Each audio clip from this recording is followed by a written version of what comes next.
आणि आता एक महत्त्वाची बातमी आहे। नाशिकमध्ये आमदार देवयानी फरांदेंचा मुलगा निवडणुकीतून माघार घेणार आहे।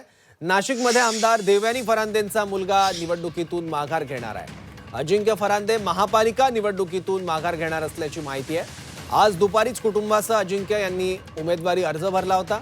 भाजपच्या धोरणात्मक निर्णयाची आता अंमलबजावणी केली जाणार आहे।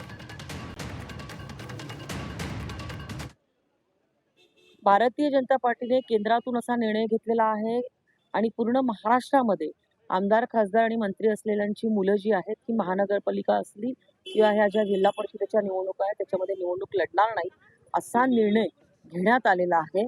आणि त्यामुळे महाराष्ट्रामध्ये देखील तो निर्णय घेण्यात आलेला आहे आणि त्यामुळे